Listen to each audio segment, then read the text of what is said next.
On today's World Insight, China seeks to tap into consumer-driven growth with the plan keen on raising disposable income and confidence in spending.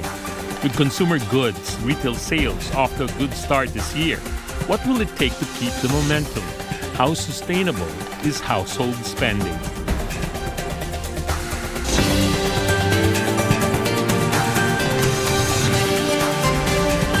Hello and welcome to World Insight with me, Tian Wei.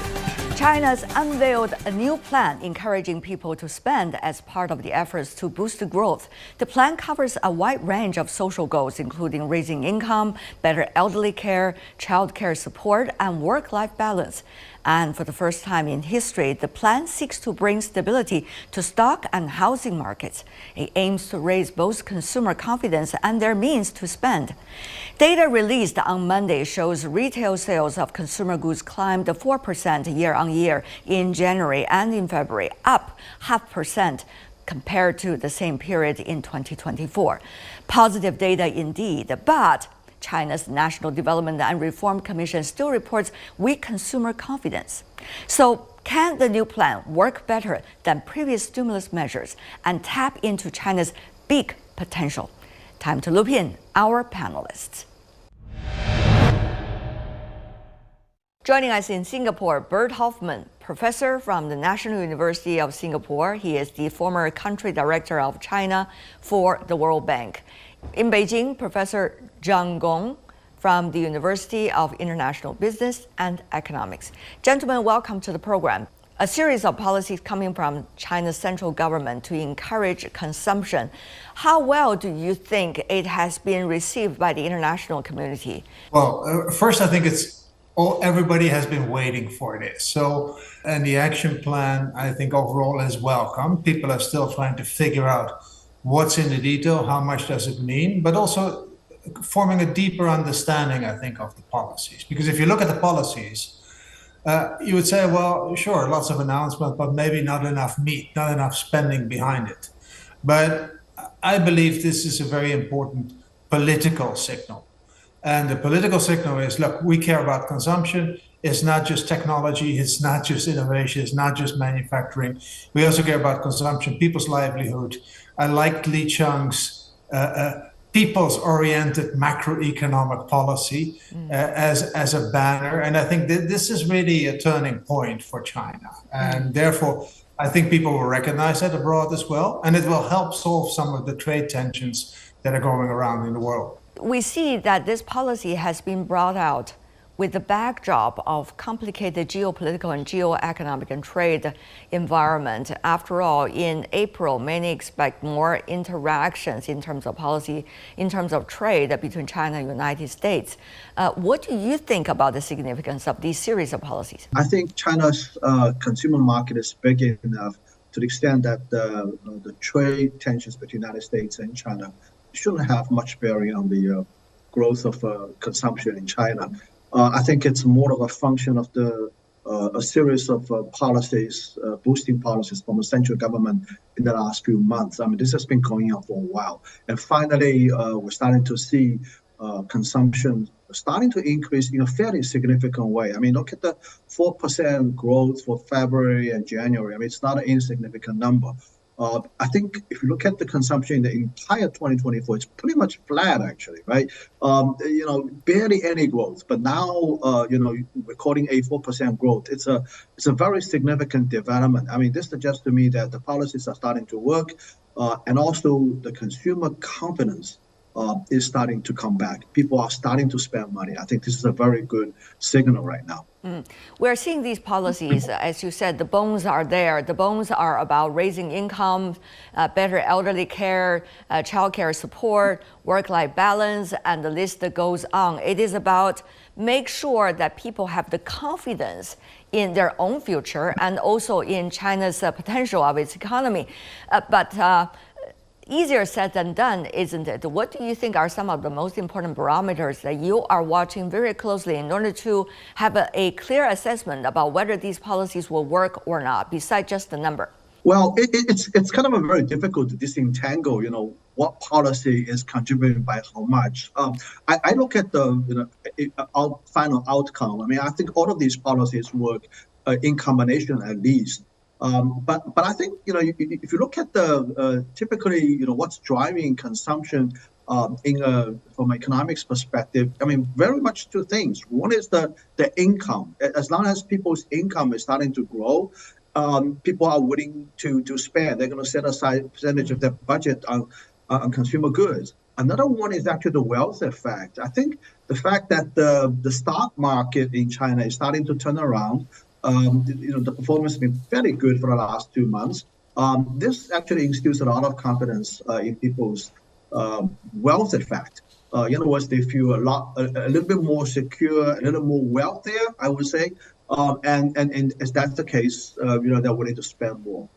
The other factors that you just mentioned, the factors related to feeling secure for the future, for things like medical care access,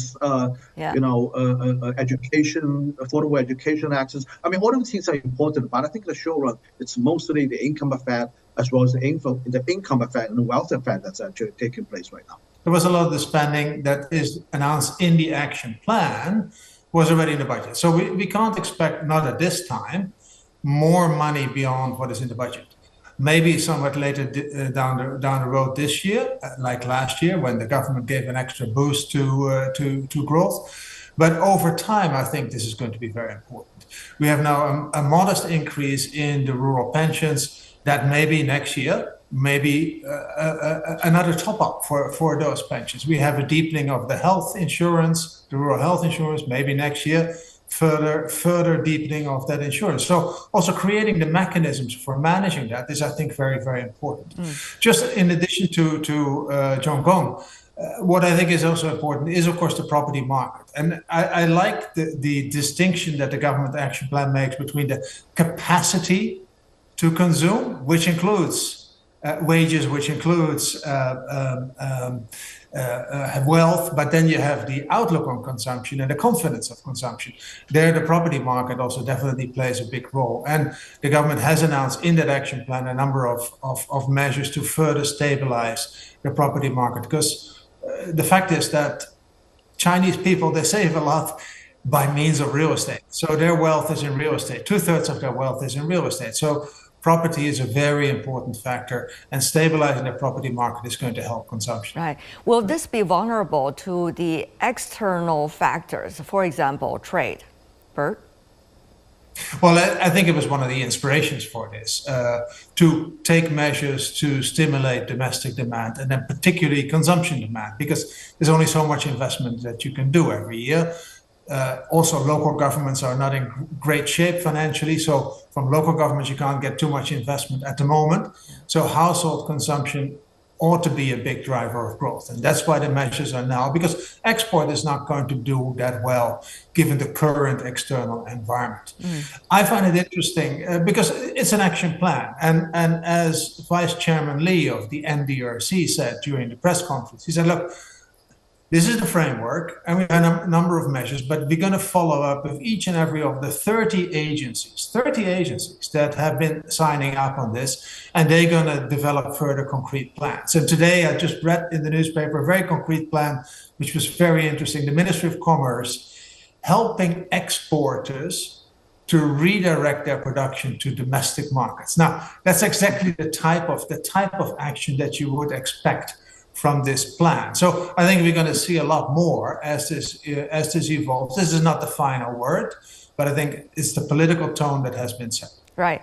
How, on the one hand, Bert, if I could continue, to have the government to be able to provide its invisible hand in a way, in terms of encouraging domestic consumption, but on the other hand, to make sure there's vitality in the market?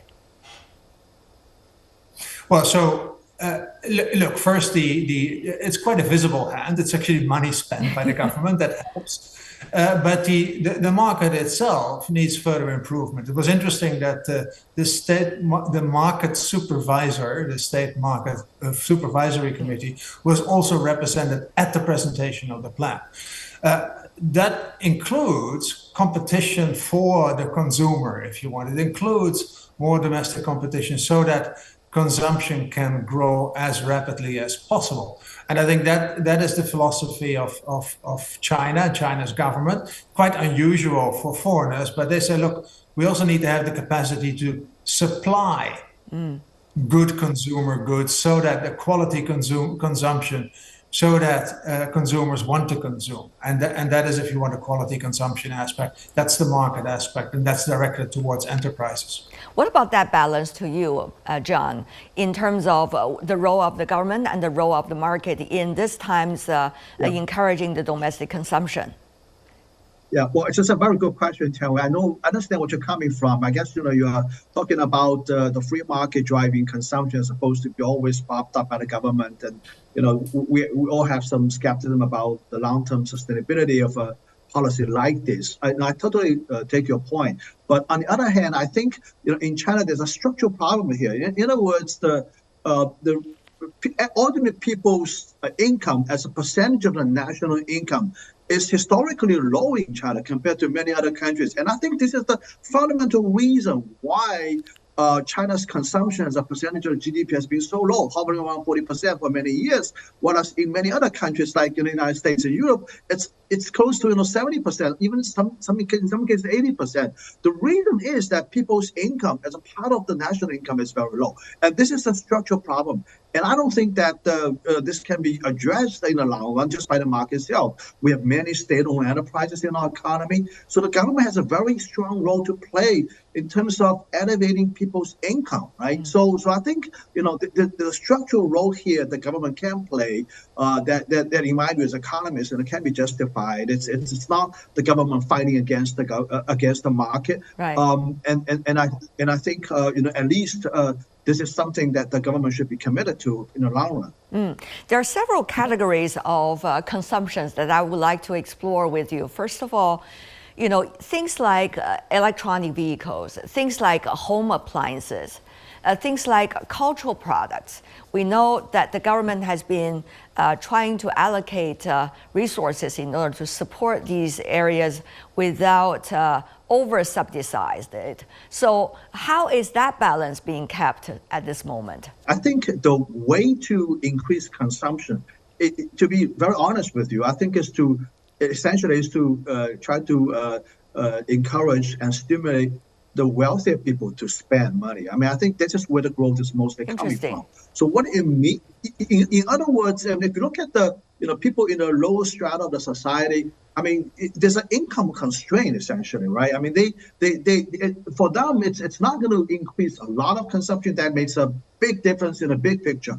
It's really the well-off, the middle class, the upper middle class, they go out and spend more money. And where are they going to spend on? I think this brings about a question about pushing consumption to the next level. In other words, we're not talking about just whining and dining and buying more clothing. I mean, they've already got this enough in their home. But we're talking about new types of consumption, right? Buying electric car, traveling abroad,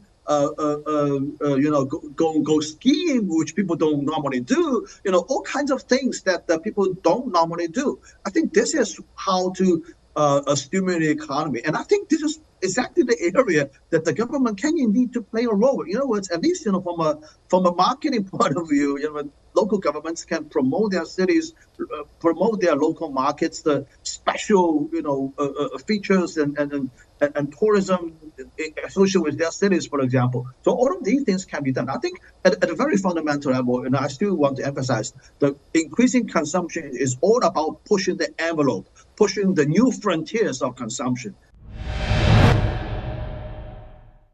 Even for the middle class and upper middle class, there are certain funds and money they can allocate for consumption at this moment.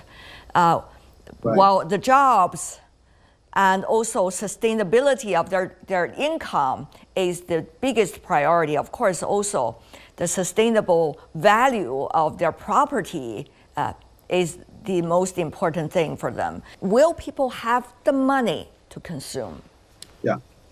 Well, I fully believe that they have the money, because you look at the overall savings, aggregate savings in China, it's actually going up like crazy. I mean, look at the funds available at the bank. The saving balance at the bank has been increasing very rapidly over the last few years. What it means is that people have the money to spend in their bank account. So, it's really the concern about the future, about insecure, about property markets that actually sort of about their job prospect, for example, that's actually constraining them from spending the money. But as Bert has mentioned, the real estate market, in my view, has been somewhat stabilized. Actually, I don't think we're going to see another sliding down again in a big way. I think the government did a wonderful job of stemming this slide, and I think once the economy starts to show some signs of growth, people are more comfortable about their job prospect, about their job security. And then, look at the stock market and the wealth effect I'm talking about. So people all of a sudden are in a much, much better position,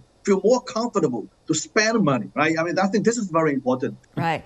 Bert, do you agree that it is the middle and upper middle class, and also the orchestra for better consumption has already begun? So, I mean, clearly that has already begun. And I don't think the central government needs to worry about that too much. They need to worry much more about the capacity to consume. And then if you want the responsiveness of localities to offer the right consumption basket. But there's a large share of the population that is not yet in that middle class. And that's where I think income distribution, both functional income distribution, what is the share of wages in the economy, and then interpersonal income distribution is going to play a role. A number of years back, when the dual circulation theory was launched, there was an article in the People's Daily which said, look, there's two aspects to this. One is supply side reforms, and the other is income distribution reforms. And the second part hasn't been addressed yet. I think this is a good start to start thinking about sustaining that consumption growth, because that will require that income distribution policies that would lead to more sustained consumption growth. And to put it a bit less technical, we need to get more people into that middle class, that consumer class. And just wage growth alone is not going to work. More needs to be done. But let me just jump in. I totally agree with you. I think it's very important. But in the short run, I think it's hopeless to lay much hope on this part of the population, because they don't have much money to spend. I mean, people making 3,000, 4,000 yuan a month, I mean, increasing consumption for these people is not going to make a huge difference on the aggregate consumption, right? And this is mostly coming from the middle class and upper middle class. And we just have to make sure that they feel comfortable to spend that money. They do have the money in the bank. I'm pretty sure they do. Look at the bank accounts balance that I've just talked about. It's been increasing very rapidly in the last few years. The other thing is, what kinds of products are they consuming? Of course, there is material products. There's also services. In terms of cultural product, I think that's quite an interesting example. If you look at the movie Ne Zha 2, which has already becoming the global blockbuster, coming into the top 5 of box office of the world movie history. But that could be an exceptional case. In other words, what about most of the other cultural products, whether it's movies or dramas or things like that? Are they up to the taste of the people today? Are they fresh enough for people to run into the theaters to consume? Or whether the music festivals are good enough for people to spend and stay there for a few days. All of these are actually very pragmatic questions. What kinds of qualities are there in the products offered to the consumers? It's also one of the key, isn't it, John? Yeah, well, I think you're absolutely right. People are buying more services as opposed to buying goods. So the percentage of the consumption that's attributed to service has been increasing very rapidly. I would leave it to the market. I mean, there's a market, there's demand for things like this, and there will be companies meeting these demands. So already, I've been observing many more, small companies coming out with these wonderful services catering to the high-end markets. Look at how many new coffee shops have been opened over the years in China right now. And I'm talking about high-end coffee, specialty coffee, stuff like that. These are the things that the markets can come up to the challenge. I mean, this market in China is intensely competitive. Let alone there's a competition among governments behind it, local governments I'm talking about. So I'm fully convinced that as long as there's a demand there will be companies catering to the demand. I don't worry about this at all. Sure, as you know, cultural products are different, right? It's different from just a simple consumer product. It's also about open-mindedness. It's about the space that people can maneuver. I think these are all interesting and important questions to be asked also during this round of encouraging of domestic consumption. Bert, your thoughts? Well, my wife is a filmmaker, so she's keenly interested Say in hi what to is her happening for me. in the film market in China. In part, indeed, because film is one of the mass cultural expressions of a country, and it is quite remarkable what China has achieved. And if the product is there, I think the demand is there. So in a way, that philosophy that underlies the government's policies sort of holds true. The question is, how much government intervention do you need to have to make good movies? And frankly, maybe that's not that much. Maybe we should just give filmmakers a lot of freedom to make great movies, or theater, or other places. So I think that is not the main concern. The main concern is, are there enough consumers, and do they feel confident to consume? On the other hand, we are seeing different policies for different economies at this moment. China's interaction with Europe, China's interaction with the United States in terms of trade, economic ties are evolving as we speak. How do you see the consumers might be digesting all of these latest possibilities and have an impact on what they are thinking in terms of what to buy and how much to save? Bert? So I started with saying this is of global concern. And if we now look at the policies that come from the United States, they're quite disruptive. I don't know what the plan is, but it's all quite disruptive for the whole of the rest of the world. And it is a true concern that it might affect global growth if this continues. So the rest of the world should think about alternative sources of demand. China is in a way ahead of the game. They say, look, we're going to encourage consumption to have an alternative source of demand. But that may hopefully also spill over to other countries, i.e. China's trade surpluses might shrink a little bit because there is more consumer demand in China. Similarly, Europe needs to think about, well, if the United States is going to put up all these tariffs on our exports, and they're talking about 20-25% as countervailing tariffs, reciprocal tariffs, then Europe has a problem as well. So they need to think domestically, what should they do? There is a plan, the Draghi plan, talks a lot about research and development, increasing supply, high tech, very much an agenda that China has already embarked upon a number of years back. So you see those concerns about consumption, about demand, prevailing throughout the world. A coordinated effort there might actually really help. The United States won't coordinate that, that's very clear.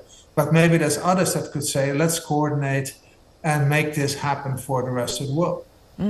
What kind of coordination are you referring to?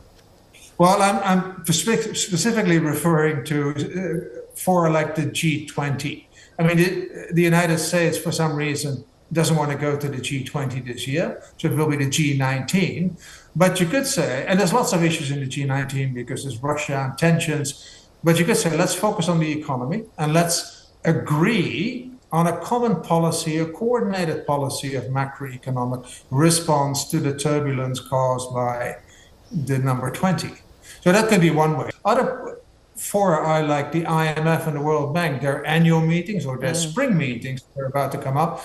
They have traditionally been sort of venues where leaders in finance and economics, where they talk with each other and sort of try to find a new course of action to respond to the difficulties. So that could be another one. We heard a lot of about China's innovation. In fact, it's also reflected in everyday life that the people here, common folks have. For example, robots and things that's using the technology of robots are actually in people's lives these days. Meanwhile, DeepSeek is making such a huge difference, not only in the world of AI, but also in terms of applications in so many different areas. So, Bert and John, how do you see domestic consumption in China about products related to innovation, related to AI, likely to be playing its role in this round of increasing of domestic consumption? John? Well, one thing that we're very grateful, in my view, is that the Chinese consumers are probably the most embracing of new technologies and new products. It's So actually true. very Yeah. tolerant of new products that may not be working out very well initially. So I think we're actually in a very good environment that consumers are willing to test new products, willing to try new products, new brands that haven't been proven on the market. So I think it's a very accommodating market. And that works well for innovation, especially small companies that don't have a strong brand power, and they can test the market. So I think innovation is happening in China very rapidly, not for no reason. I mean, there's indeed a reason that consumers are willing to try these things. So I guess I'm the person to worry about all kinds of things. So I agree with John, and the consumer environment for high-tech stuff in China is very good, just like it is in Korea. Japan, used to be Japan. All the new gadgets were tested there. But with all that technology, we also have to think about, okay, what is that going to do for the economy? On the positive side, it can majorly improve productivity. But productivity also means fewer people making the same stuff. So you do need to think about different demand, different consumption, different production, especially in services that will remain labor intensive, because otherwise nobody will have a job. If you as a presenter will be replaced by an AI, then we're in trouble. So but that could be a future. So we need to think about what are the guardrails in which we want all the technology to develop, so that it is positive for society. You want to remain clear-minded, Bert, not someone who worry about a lot of things, but partly sunny, partly cloudy. Bert Hoffman and also John Gong, thank you so much, gentlemen, for joining us. And that's all the time we have for today. If you'd like to know more, search World Insight or check out our YouTube channel. Follow us on X and Facebook. I'm Tian Wei. On behalf of the team, thanks for being with us. Bye for now.